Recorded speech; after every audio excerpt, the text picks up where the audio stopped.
Hi, Molly. So this is what we did. Now the light might be a little bit lower in here. As you guys, in fact, let me just sit here for a minute. Let me just sit down. Come on the way, Molly.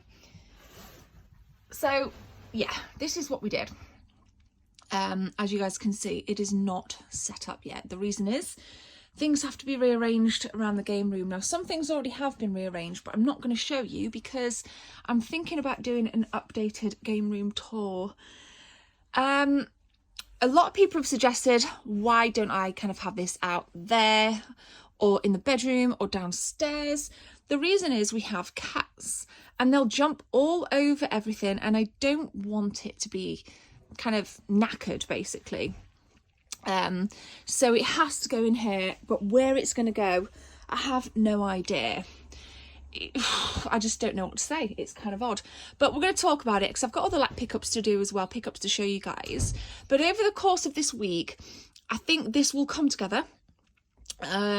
We will figure it out, me and Jess, because she's pretty good with stuff like that. She's quite kind of resourceful when it comes to like organising stuff. So we'll figure it out. So that's cool, but it's cool. We've got this. I've also got a stall. The stall is downstairs. So this was like an unexpected pickup. Pretty cool. But yeah, where am I going to put it, guys? Where am I going to put it?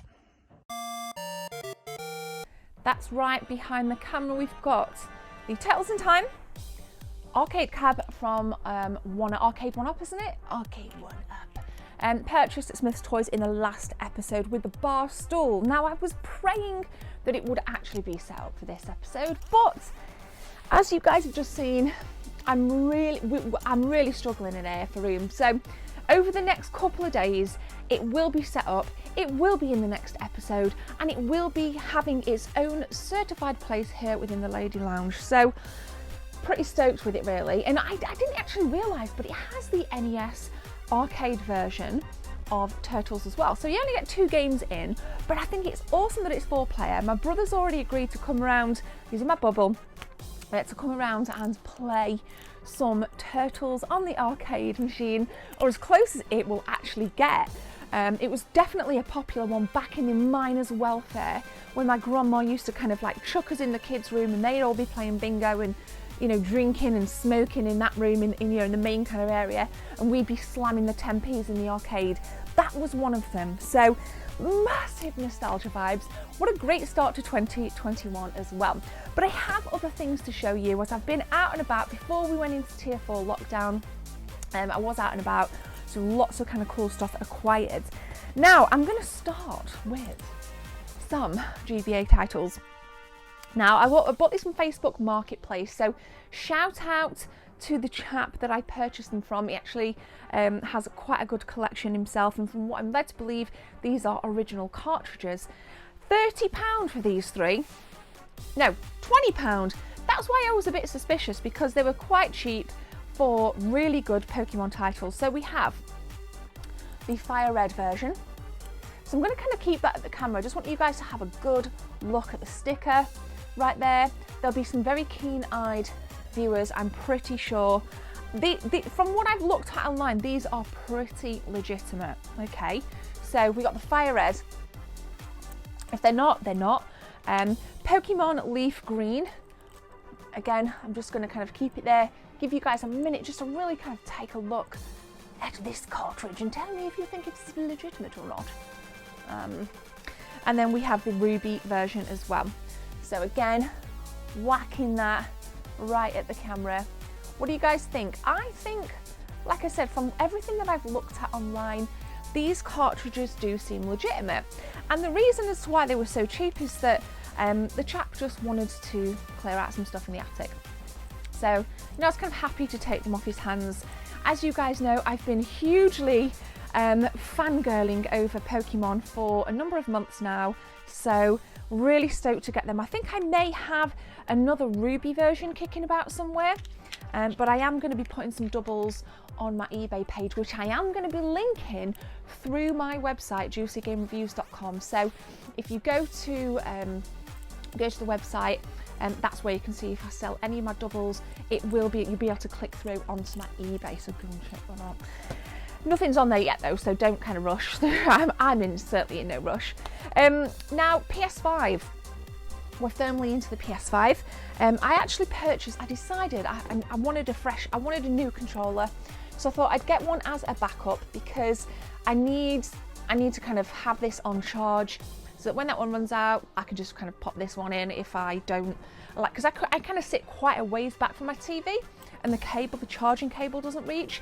So I kind of figured it was a no-brainer for me to get this. Now, I'd probably paid over the odds at $59.99.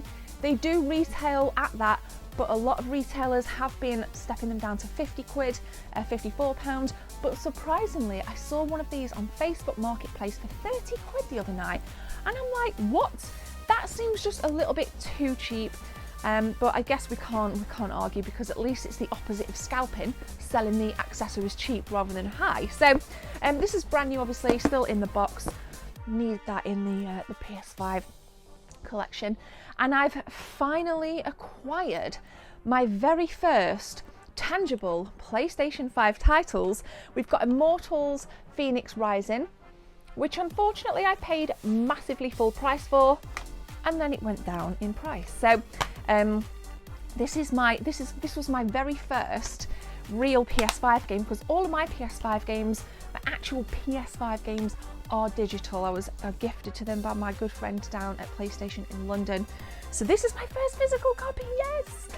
Really stoked. And then I've desperately wanted to try this. I picked up Dirt 5 for £34.99.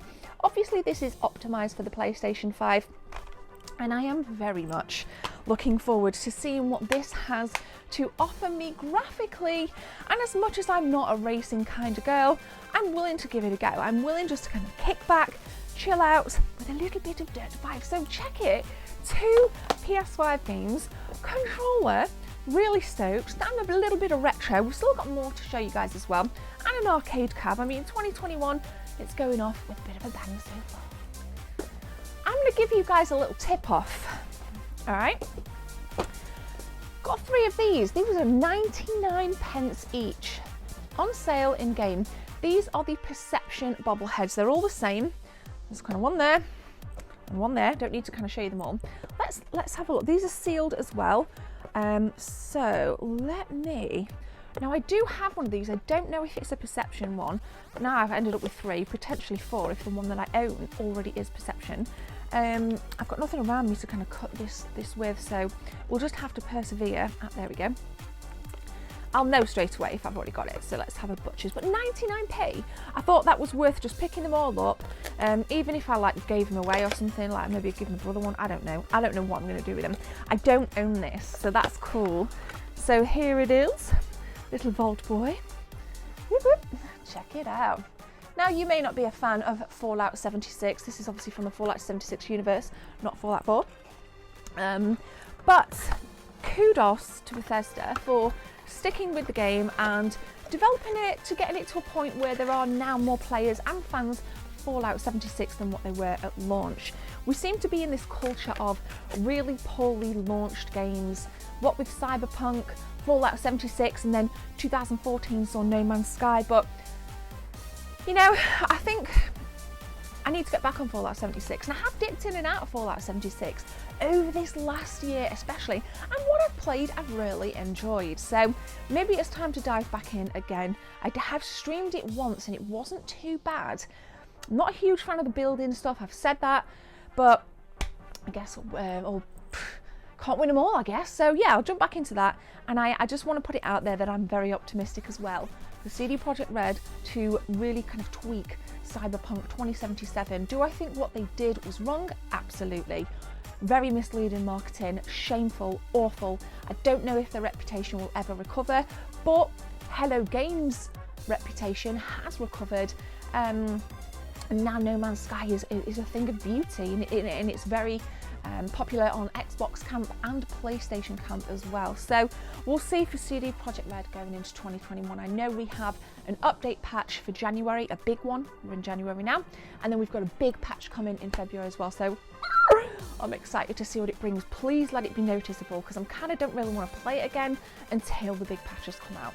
You also saw these fluffy dice. These are going to be going in my car. I actually saw these in an episode I did in Nottingham, and I just thought they were the dice without the string. I couldn't see the string, but these were on the shelf in the Mansfield game like this, and I was like, dude, my car now has a little bit of gaming persona. So we have these fluffy dice. I think I've took the price off. $7.99, price is still on. So Crash Bandicoot. How cool is that artwork as well? Check it out. Like, super cool. I'll cut off the tag as well. We don't need that there. Crash Team Racing, anything but in my car, because we drive to the speed limits. And then finally, I think this box looks remarkable. Check that out. Now what we have in here is a pin badge set for Resident Evil 3. This was $12.99. Oh, check them out. I haven't had a proper chance to look at these. Wow. That looks amazing. I'm going to show you guys in a minute when I've gloated at them myself, but wow. How pretty are they? Hopefully you can see them all on the screen. They're very shiny, they're beautiful. They were £12.99 if you wanted to kind of snag yourself some. And if you're a Resident Evil fan, or if you're looking forward to Resident Evil Village this year, I've always been a Resi fan. Always been a Resi fan. I thought this was a no-brainer, so really stoked to have little things like this in my collection. I love, you know, the little kind of tidbits in the collection. It's not all about games, it's just all about geekiness as well. So I think this has been quite a nice little haul, and especially with the arcade cab, I just need to find somewhere to put it. And don't you worry, there should be a new game room tour coming for 2021. I just need to finish a few things in here, clean it up a little bit. I'll sort it, but there will be something coming soon. We do have new shelves up, so things have been moved around slightly. If you've got a keen eye, you'll notice something in the background is different as well. If you notice it, let me know in the comment section below what is different about the background. So we're into 2021, and how am I feeling? I'm feeling pretty darn good. I hope you guys are feeling pretty darn good as well. I say it at the beginning of every year, kind of channel plans, this, that and the other. I don't want to gloat too much on what the kind of X, Y and Z, the DNA of my channel plans are. All I'll say is that I'm going to keep going, and I want to work my behind off as much as I can this year. My goal is obviously to do this full time, to be able to put content out more frequently without having the pressure of a full-time job, you know, taking up a lot of my time, which is fine. But this is where my heart is. This is where my mind is. This is what I'm thinking about. Even Molly's barking, if you can hear her in the background, because she's excited too. So all I would ask is that you guys hit that subscribe button, because the more the channel grows, the more I can kind of, I just want to be better. That's all. I want to be better and produce better content. So for me and for you. So if you've got any ideas on what you'd like to see, COVID permitting, we'll try and get out and do lots of retro game hunts. Ideally, I'd like to take that onto the continent and do more abroad as well, you know, retro game hunting abroad. I mean, there's the world is the oyster here. So I just want to be better. I just want to keep going, and I'd like to do some giveaways as well. So I'm going to be going through some stuff and looking at maybe some doubles to potentially give stuff away. But watch this space. So we're going to try and give back, and we'll do some stuff for charity as well. So thank you for taking the time to watch this episode. Like I said, subscribe, please leave a like rating, and you can click join to become a channel member. Second link in the description. But for now, my name is Gemma with my fluffy dice, and I will see you soon.